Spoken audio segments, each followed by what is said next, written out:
Hello children, कैसे हो? My self Sanjay Kumar, chemistry expert. Today I bring you very fantastic video for a 10th class students for upcoming examination. Okay, and this is the first chapter of chemistry, chapter number 1, chemical reactions and equations. Today I would like to explain uh, very important MCQs as well as assertion and reasoning type questions. In this session, this is the part 5 of this chapter number first video. So in this session I will discuss all the things which are related to chapter number 1 of reaction, chemical reaction and equations. तो start करते हैं बच्चों. सबसे पहले हमें क्या सीखना है, ये जैसे एसर्शंस और रीजन्स होते हैं, ये क्वेश्चन वही बच्चा कर सकता है जिसका पूरा चैप्टर अच्छे से रिवाइज हो. जैसा कि आप जानते हैं, हमने आपको अच्छे से रिवीजन कराई दिया है, तो आपको किसी भी टाइप की कोई दिक्कत नहीं होने वाली है. ठीक है, तो सबसे पहले हम क्या करते हैं, हम आपको सारे क्वेश्चंस के आंसर को प्रॉपर तरीके से समझाएंगे. उसके बाद ही हम आपको ये बताएंगे कि कैसे आपको आगे इस टाइप के क्वेश्चंस को डील करना है. ठीक है, तो क्वेश्चन डील करने के लिए हमें क्या करना है, हमें ये देखना है कि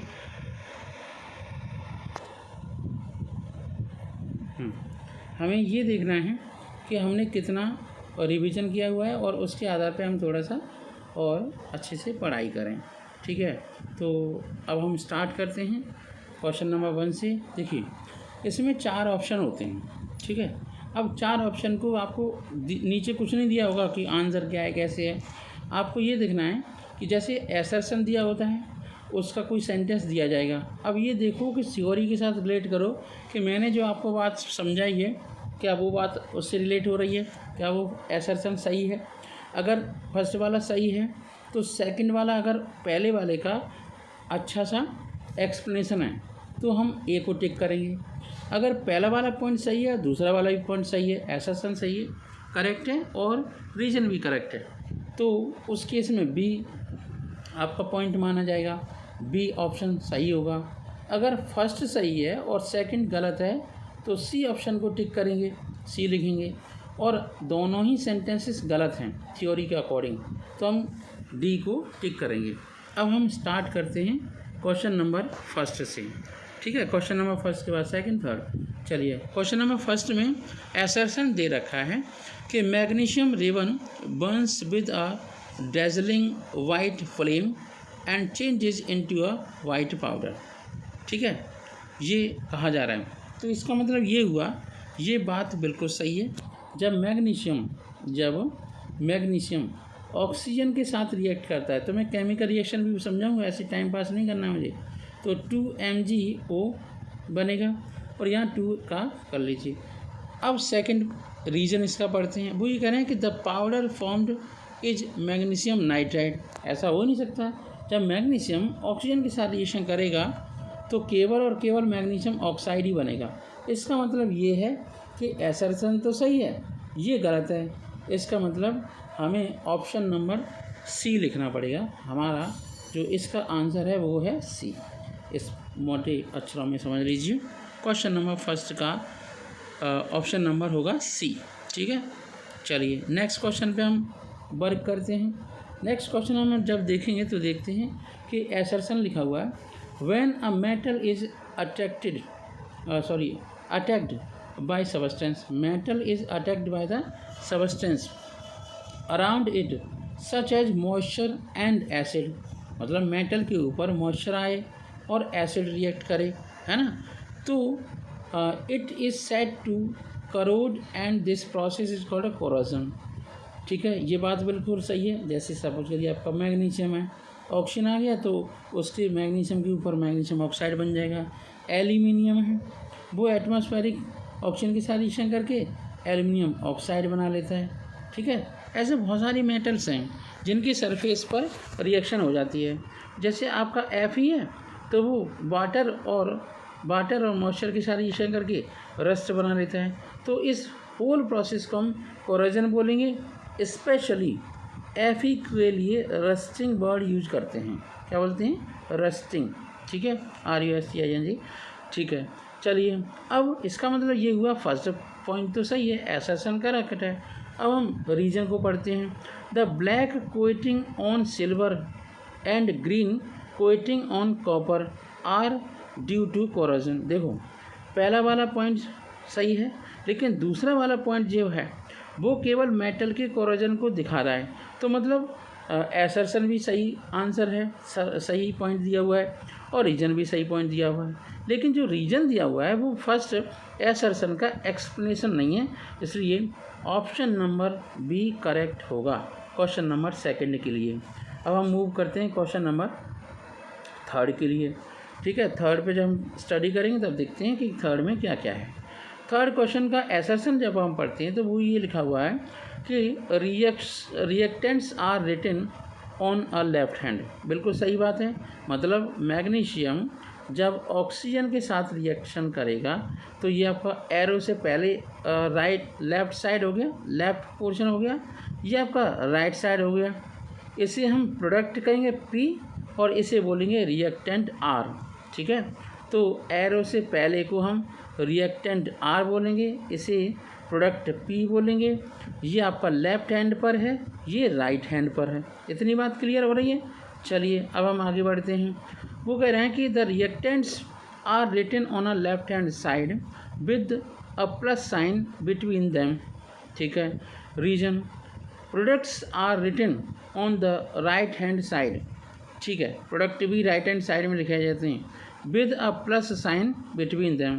तो ये तो कोई मतलब नहीं हुआ, फर्स्ट एसर्शन का ये एक्सप्लेनेशन नहीं है, दोनों ही पॉइंट सही है। तो option number B is correct answer. Question number हम 4 देखते हैं। क्वेश्चन नंबर 4 में एसर्शन में लिखा हुआ है कि the number of atoms of each element remains the same before and after a chemical reaction. ये बात बिल्कुल सही है, लॉ ऑफ कंजर्वेशन ऑफ मास के अकॉर्डिंग है।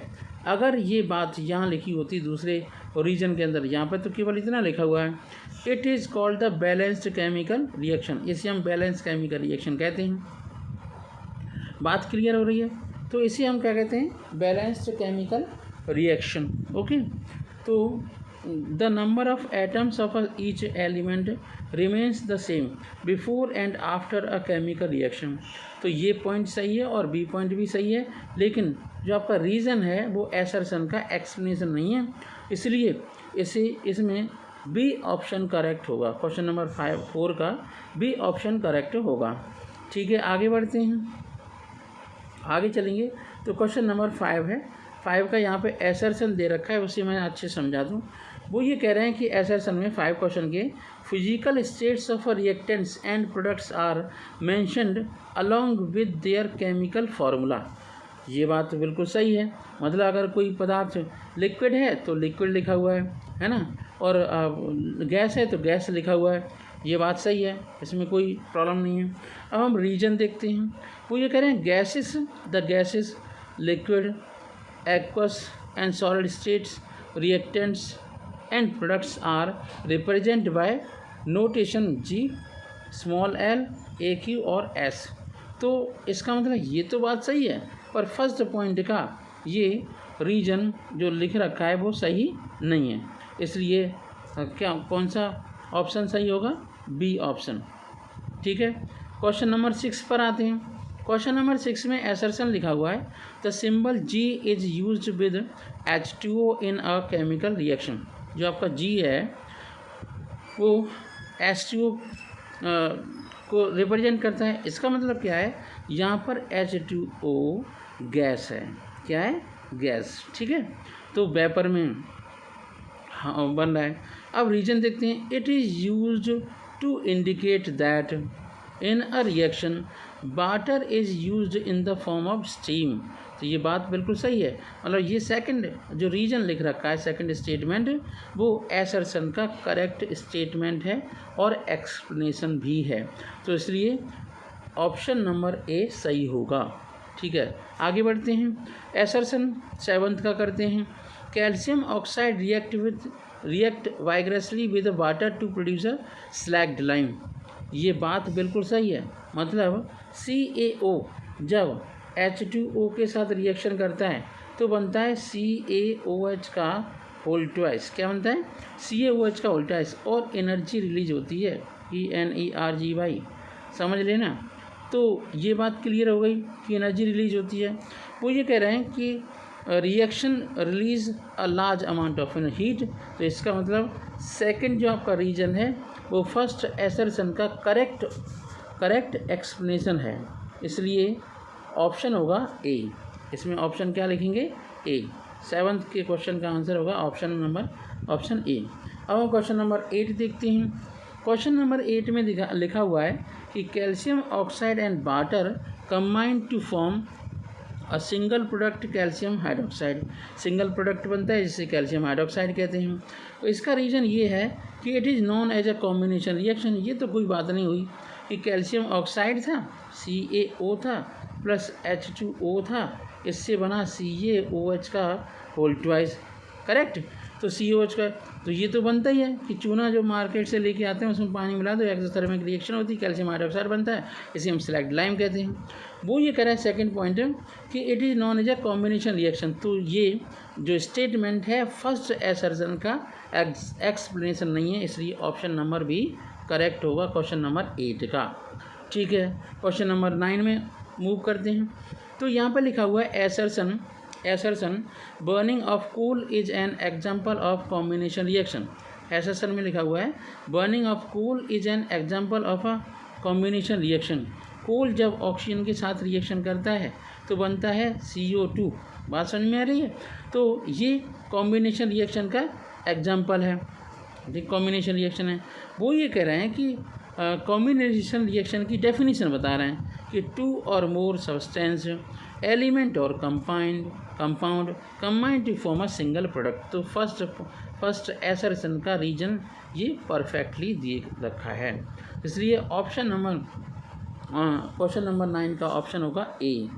ठीक है, अब क्वेश्चन नंबर हम 10 पर आते हैं। चलिए, एक ये आपको देख ही रहा है कि एक अलग पेज पर है और उसका रीजन दूसरे पेज पर है, फिर मैं समझा देता हूँ। क्वेश्चन नंबर 10 में लिख रखा है assertion reactions in which heat is released along with the formation of product are called exothermic reaction. ये बात बिल्कुल सही है फर्स्ट पॉइंट की कि एक्सोथर्मिक रिएक्शन में एनर्जी रिलीज होती है, लेकिन हम रीजन तो पढ़ लें। वो ये कह रहे हैं कि burning of natural gas is an example of exothermic reaction. Burning of a natural gas एक एक्सोथर्मिक रिएक्शन का एग्जाम्पल है, लेकिन ये बात बिल्कुल भी सही नहीं है। क्यों नहीं सही है उसका रिएक्शन में बताता हूँ। Reaction in which heat is release along with formation of product are called exothermic reaction. Burning of natural gas is an example of exothermic reaction. Burning of a natural gas है example of exothermic reaction है, लेकिन हम देख रहे हैं कि जो आपका reaction in which heat is release along with formation of product are called exothermic reaction. तो ये फर्स्ट पॉइंट तो क्लियर है, मतलब ये एसर्शन बिल्कुल सही है ना। Burning of natural gas is an example of, यही बात इन्होंने यहाँ पे लिख दी है, ये तो कुछ बात नहीं हुई, मतलब सेम पॉइंट लिख रखा है। Burning of a natural gas is an example of endothermic. अरे तो ये आपका एंडोथर्मिक लिख रखा है, इसलिए ये पॉइंट गलत है, इसलिए option number C correct answer होगा। ठीक है, तो मतलब ये हुआ है एसर्शन तो सही सेंटेंस है और जो आपका रीज़न दे रखा है वो सेंटेंस ही गलत है, वहाँ पे एंडोथर्मिक वर्ड यूज कर लिया है, पर ऐसा होता नहीं है। जब हम खाना पकाते हैं तो खाना कैसे पकता है? LPG को जलाते हैं तभी तो खाना पकता है। समझ में आ रही बात? चलिए अब हम क्वेश्चन नंबर 11 को देखते हैं। एसर्शन में लिखा हुआ है respiration is an exothermic reaction. इसमें कोई दो राय नहीं है। रेस्पिरेशन जो होता है उसमें होता क्या है, जो आपका ग्लूकोज होता है वो ऑक्सीजन के साथ ऑक्सीडाइज होता है तो निकलती है कार्बन डाइऑक्साइड और एनर्जी। जब किसी भी केमिकल रिएक्शन में एनर्जी रिलीज होती है उसे हम एक्सोथर्मिक रिएक्शन के नाम से जानते हैं। और वो ये कह रहे हैं कि energy is release in the process. सही बात है, एनर्जी रिलीज होती है। तो ऑप्शन नंबर ए सही होगा, क्वेश्चन नंबर 11 का आंसर। हम बात करते हैं क्वेश्चन नंबर 12 की। चलिए क्वेश्चन नंबर 12 हमने निकाल लिया है। क्वेश्चन नंबर 12 में ये दे रखा है कि ferrous sulphate crystal decompose into ferric oxide, sulphur dioxide and sulphur dioxide. ये तो बिल्कुल सही बात है। मतलब जब हम FeSO4 को हीट करते हैं, मान लीजिए हमने FeSO4 को हीट किया, ठीक है, तो आपका बना Fe2O3 बन गया, ठीक है। यहाँ पर 4 दूनी 8 हैं और SO2 बनेगा और SO3 बनेगा। करेक्ट केमिकल रिएक्शन है, दिख रही है आपको, समझ में आ रही है। तो ये तो केमिकल रिएक्शन है। मैंने डिसाइड कर लिया चाहे एक केमिकल रिएक्शन को 100 बार मुझे लिखना पड़े, पर मैं आपको लिख करके ही समझाऊंगा, ठीक है। फिर रीजन दे रखा है, in decomposition reaction a single reactant breaks down into a simple product. ये बिल्कुल सही है, इसका एक्सप्लेनेशन है, इसलिए ऑप्शन नंबर 12 का option number A correct answer होगा, ठीक है। अब हम बात करते हैं 13 क्वेश्चन की। एसर्शन पढ़ता हूँ। Calcium oxide is called a lime और क्विकलाइम। कैल्शियम ऑक्साइड को लाइम और क्विकलाइम कहते हैं, बिल्कुल सही बात है। It is used in manufacture of cement. ये बात बिल्कुल सही नहीं है, मतलब ये बात मतलब इसका एक्सप्लेनेशन नहीं है, पर हाँ कैल्शियम ऑक्साइड यूज होता है, एक्सप्लेनेशन नहीं है, ठीक है। तो बी ऑप्शन करेक्ट होगा। चलिए बाद में क्वेश्चन नंबर 14 को देखते हैं। क्वेश्चन नंबर 14 एसर्शन में लिख रखा है कि when decomposition reaction is carried out by a heating it is called a thermal decomposition. इसे हम थर्मल डिकम्पोजिशन कहते हैं। क्या बोलते हैं? Thermal decomposition. तो वो दूसरा पॉइंट ये बता रहा है कि lead nitrate on heating decompose to form a lead oxide and nitrogen dioxide. तो ये दोनों सेंटेंस तो सही हैं, पर सेकंड जो आपका रीजन है वो फर्स्ट एसर्शन का मतलब एक्सप्लेनेशन नहीं है, इसलिए बी ऑप्शन सही होगा, ठीक है। चलिए आगे बढ़ते हैं। थोड़ा सा कॉम्प्लिकेशंस बढ़ रहे हैं, कोई बात नहीं, हम पढ़ते चले जाते हैं। थोड़ा सा इनविजिबल सा हो रहा है पेज, कोशिश करता हूँ। Silver chloride turns grey in sunlight from a silver metal, ठीक है। सिल्वर मेटल बन गया। सिल्वर क्लोराइड है, AgCl है, हीट कर दिया तो Ag और Cl2 बन गया, 2Ag 2Cl, ठीक है। फिर कह रहे हैं सिल्वर क्लोराइड डिकम्पोज इनटू, ठीक है, तो ये आपका ऑप्शन ए सही होगा, एक्सप्लेनेशन बैठ रहा है सही। क्वेश्चन नंबर 16 में देखते हैं। क्वेश्चन नंबर 16 में लिखा हुआ है कि silver bromide decompose into bromine by light, है ना, सिल्वर एंड ब्रोमीन, ये बात बिल्कुल सही है। Silver bromide is used in black and white photography, ये बात सही है, लेकिन जो सेकंड पॉइंट्स रीजन भी सही है, एसर्शन भी सही है, लेकिन रीजन एसर्शन का एक्सप्लेनेशन नहीं है, ठीक है। तो ये आप बिल्कुल क्लियरली समझ लीजिए। अब देखो एसर्शन में zinc and lead displace copper from the solution of its compound. Zinc and lead displace copper from the solution of its compound. Zinc और लेड, है ना, कॉपर को डिस्प्लेस कर देते हैं। जिंक और लेड क्यों कर देते हैं? क्योंकि they are more reactive element. एक बात मैं आपको अच्छे समझा दूं कि जो एलिमेंट रिएक्टिविटी सीरीज में ऊपर रखा होता है वो एलिमेंट नीचे रखे हुए मेटल के सॉल्यूशन में से मेटल को डिस्प्लेस कर देता है। इसका मतलब ये होता है कि ऊपर रखी हुई मेटल का ऑक्सीडेशन होता है और उसके नीचे रखी हुई मेटल का क्या होता है? रिडक्शन। क्या होता है? रिडक्शन। अब रिडक्शन के बाद हम देखते हैं नेक्स्ट क्वेश्चन। चलिए, any reaction that produce a precipitation is called a precipitation reaction. मतलब ऐसी रिएक्शन जिसमें प्रेसिपिटेट बनता है, इनसॉल्युबल सब्सटेंस बनता है, जिसे हम कहते हैं प्रेसिपिटेशन रिएक्शन।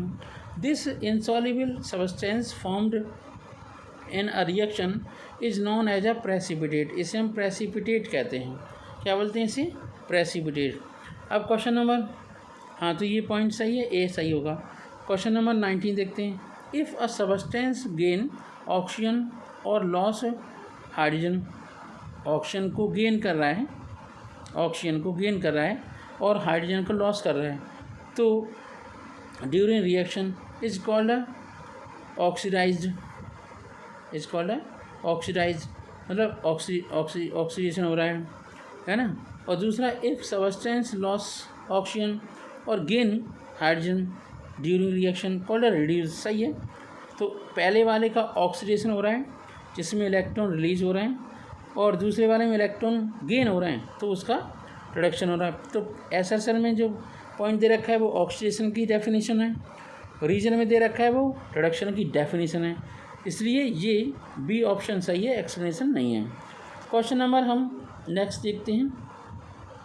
हाँ, यहाँ केस बेस्ड मॉक क्वेश्चंस हैं, कोई केस दे रखा है और उसके क्वेश्चंस हैं, तो सिंपल ऑप्शनल क्वेश्चन मान लो, जल्दी से समझाता जाता हूँ, ठीक है। तो मान वो ये कह रहे हैं कि select the correct chemical equation for the reaction of zinc dilute sulphuric acid, zinc sulphate और हाइड्रोजन। तो सीधी सी बात है, डाइल्यूट सल्फ्यूरिक एसिड। अब देखो ये करेक्ट डेफिनेशन कौन सी, मतलब केमिकल रिएक्शन है। देखो एक तो लिख रखा है Zn + H2SO4 H2SO3, तो ये वाली गलत है। फिर लिख रखा है Zn + H2SO3, ये भी गलत है, यहीं से गलत हो रही है। Zn + H2SO4 पर यहाँ पे हाइड्रोजन एक एटम में लिख रखा है, तो option number D is correct answer, ठीक है। ऐसे केमिकल रिएक्शन पहचाननी है, ठीक है। वो कह रहे हैं कि what will be the balance chemical reaction when iron react with water. इस रिएक्शन को अच्छे समझना पड़ेगा। तो आयरन वाटर के साथ रिएक्शन करता है तो रेशियो होता है 3, 4, 1 और 4 का रेशियो, रट लेना इस बात को। ये नंबर ऑफ मोल का रेशियो है। क्वेश्चन दो तरीके से, इससे पहले जो मैंने ऑप्शन बताएं उसमें ऑप्शन था कि 1, 4, 1 है ना, 4, 3, इस टाइप से ऑप्शन थे, तो इसे रट लीजिएगा। तो इसका क्वेश्चन नंबर सेकंड का आंसर 4 है, मतलब डी है। नेक्स्ट क्वेश्चन पे मूव करते हैं। Question number 3। क्वेश्चन नंबर 3 में ये समझाया गया है, पूछा गया है, which of the following features can be easily written in a chemical equation. मतलब formation of gases, formation of precipitates, formation of reactants. देखो फॉर्मेशन ऑफ गैसेस आप समझा सकते हो, उससे आपका जी लिख सकते हो। प्रेसिपिटेट समझा सकते हो कि सॉलिड बन गया वही, है ना। कलर को नहीं दिखा सकते ना केमिकल रिएक्शन में, कलर थोड़ी, कलरफुल केमिकल रिएक्शन थोड़ी होगी। तो both A and B are the correct answer, तो डी ऑप्शन होगा। क्वेश्चन नंबर 4 देखते हैं। The balancing of chemical equation follows the law of. अब balancing of chemical reaction conservation of mass को follow करता है, ठीक है। तो ये ऑप्शन नंबर बी करेक्ट है। आगे बढ़ते हैं। क्वेश्चन नंबर 5 देखते हैं। 5 में है, which of the following features can B deduced from the chemical equation. Chemical equation से कौन कौन से फीचर को हटा दिया गया है। तो वो ये है, physical states deduced, physical states, temperature and pressure and catalyst, है ना। तो ये सब ऑप्शन नंबर डी होगा, ऑल ऑफ डिड्यूस्ड। चलिए अब नेक्स्ट स्टडी देखते हैं। इसमें क्वेश्चन नंबर 1 है, the metal element present in marble. मतलब मार्बल के अंदर कौन सा मेटल होता है। तो कैल्शियम होता है बच्चों। मार्बल में कौन सा होता है, तो फॉर्मूला ही होता है कैल्शियम CaCO3, ठीक है। तो कौन सा एलिमेंट होगा मेटल, Ca, ठीक है। The chemical formula of marble is CaCO3, अभी बता दिया, ठीक है। The substance which do not contain CaCO3 is. Dolomite में CaCO3 होता है, डोलोमाइट में CaCO3 होता है, यस होता है। मार्बल में CaCO3 होता है, अभी तो बताया है। सी सेल्स होते हैं उनमें CaCO3 होता है। मतलब जो जैसे केकड़ा है, कुछ और भी है, शीपी है, तो उनका जो शंख है तो उसका कवच किसका बना होता है? कैल्शियम कार्बोनेट का ही तो बना होता है। अंडरस्टैंड? ठीक है, चलिए तो कैल्शियम, हाँ, कैल्सिनाइट जिप्सम में क्या नहीं होता? कैल्शियम कार्बोनेट नहीं होता, वो तो CaSO4 होता है। अंडरस्टैंड? चलिए क्वेश्चन नंबर 4 देखते हैं।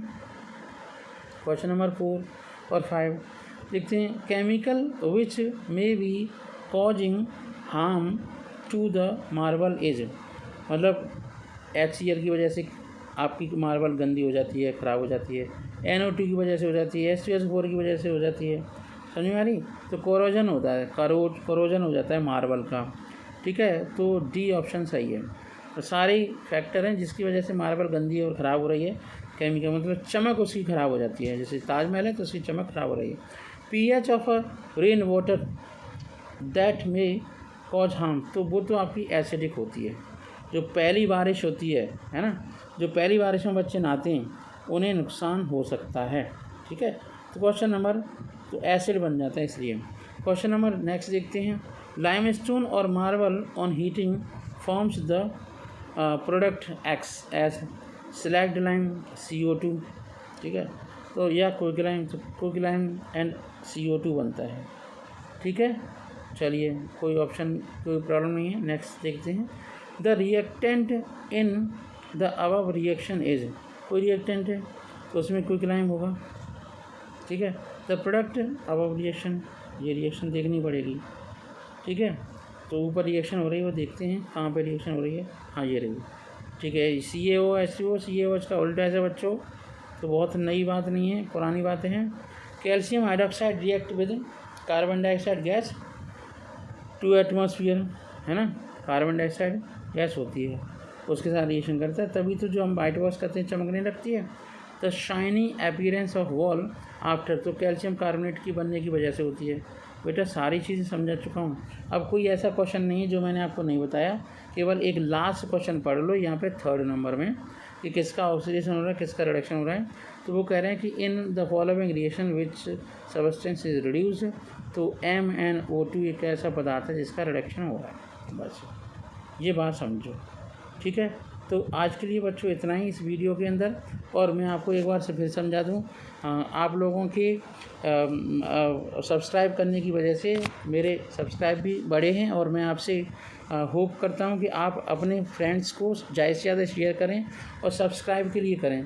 एक बार 1000 सब्सक्राइबर हो जाएंगे तो मुझे ज़्यादा से ज़्यादा वीडियो बनाने का मौका मिलेगा, और आप लोगों को नई से नई चीज़ें समझ में आएंगी। और मैं आपको विश्वास दिलाता हूं कि आने वाले टाइम में जो हाई स्कूल की एग्जामिनेशन होगी उसमें आपको बहुत सारे मार्क्स मिलने वाले हैं। ठीक है, क्योंकि मैं कोई क्वेश्चन छोड़ नहीं रहा हूं। अब तक इस एनर्जी में मैंने नहीं पढ़ाया था, क्योंकि आप लोगों का बहुत ज़्यादा सहयोग है इन वीडियो को आगे बढ़ाने के लिए। तो thank you so much. And एक बार फिर कहूँगा, मेरे वीडियो को अगर आपको अच्छा लगा हो तो लाइक करें, सब्सक्राइब करें, बेल आइकन को दबाना ना भूलें, और अपने दोस्तों को शेयर ज़रूर करें, सब्सक्राइब करवाएं बच्चों से। Thank you so much, have a nice day, best of luck बच्चों।